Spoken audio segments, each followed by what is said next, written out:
Olhar Clínico, com o Dr. Álvaro Furtado. Doutor Álvaro com a gente hoje para falar de um assunto de saúde que também conecta Brasil e Estados Unidos, mas negativamente, que é o sarampo. Uma explosão de casos nos Estados Unidos recentemente, nos últimos meses, principalmente, é claro, afetando os não vacinados. E aqui no Brasil, a situação na região norte volta a preocupar também o Ministério da Saúde. Tudo bem, doutor? Bom dia para você. Bom dia, Roberta. O Barão não está aí hoje, Roberta? Barão tá, mas acompanha essa coletiva de imprensa dos senadores nos Estados Unidos e volta com a gente já já. Muito bom, muito bom.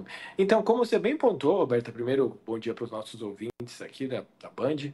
E a questão é, quando você tem um país como os Estados Unidos, que o movimento anti-vacina começa a caminhar, a hesitação vacinal, você pega os pais, Roberta, você que tem filho, imagina só, eu vou decidir não vacinar os meus filhos para nada, porque todas as vacinas dão problema.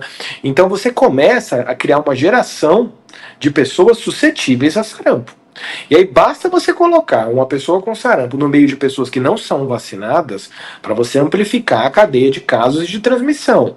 Então, esse é um problema do mundo, né? Porque quando você tem um país, o Brasil, felizmente, Roberto, nos últimos tempos, tem ampliado, né? Até o nosso percentual de cobertura de vacina de sarampo melhorou. A gente teve em 2019 casos de sarampo, mas desde 2024 o Brasil tem um status livre de sarampo. Mas se os nossos vizinhos, nossos países, começam a ter sarampo, é o chamado caso importado, né? Você trazer pessoas de outros países que pegaram em outros países e vieram para o Brasil. Então, a importância do mundo globalizado aí, todo mundo vacinado, para não dar risco para outros países, né? Então, felizmente, a nossa cobertura está boa, mas é sempre um lembrete aí, para quem tem filho, a questão de lembrar de ter a carteira vacinal atualizada, inclusive para as vacinas que contemplam a proteção para sarampo também, tá? Sim, os ouvintes estão perguntando se, com esse aumento do número de casos na região norte, outros estados brasileiros também devem se preocupar, doutor, nas próximas semanas. Bem, qualquer estado vizinho ali que faz fronteira com essas áreas de casos de sarampo tem que se preocupar, porque o que acontece? Quando você traz casos importados de outros países, você introduz o vírus ali no meio de pessoas. Se você pegar uma pessoa que não está vacinada, uma criança que não está vacinada, que teve contato com esses casos, você pode ter casos de sarampo.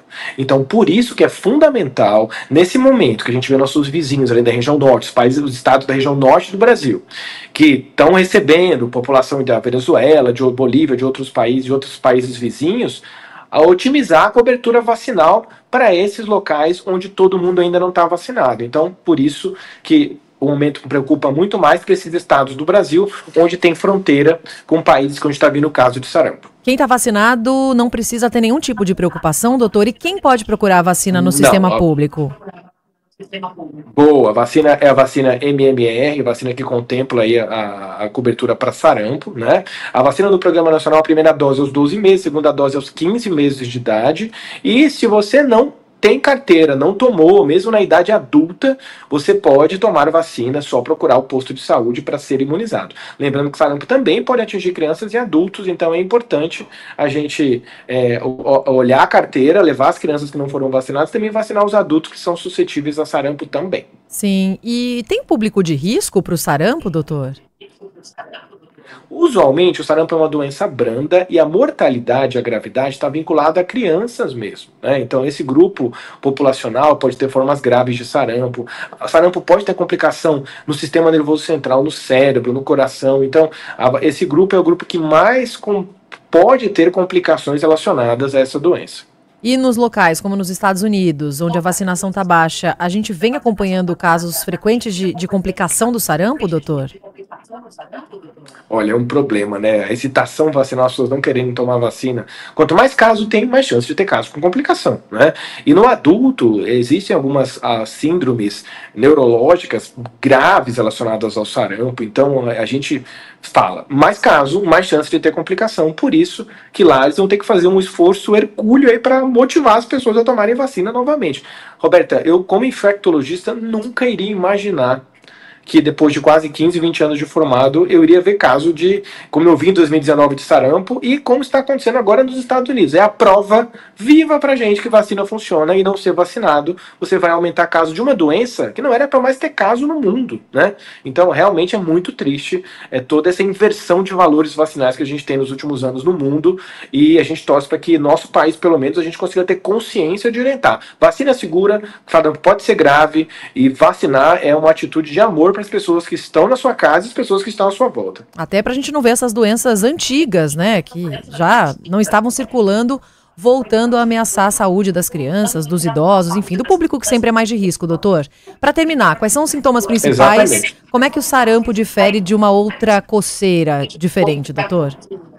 Muito boa pergunta, Roberta. Sarampo é uma doença chamada fasces, tem a carinha do sarampo. Secreção, catarro, conjuntivite. E aparece uma manchinha na pele, Roberta, que tem uma progressão que a gente fala de cefalocaudal. A pele fica toda cheia de pintinhas, começa da cabeça, vai descendo para o resto do corpo. E pode descamar na pele essa alteração cutânea que a gente vê. Parece muito o quadro de uma gripe, mas chama atenção o quadro da pele e muito catarro. Às vezes pode ter umas manchinhas na boca, a gente chama de manchas de Koplik, e aquela face de pessoa doente, criancinha doente mesmo. Então esses são os sintomas que podem corresponder ao quadro de sarampo. Doutor Álvaro volta na quarta que vem com outros assuntos importantes para a gente falar sobre saúde. Obrigada, viu, doutor? Boa semana, um beijo. Ótima semana, Roberta, para os nossos ouvintes também.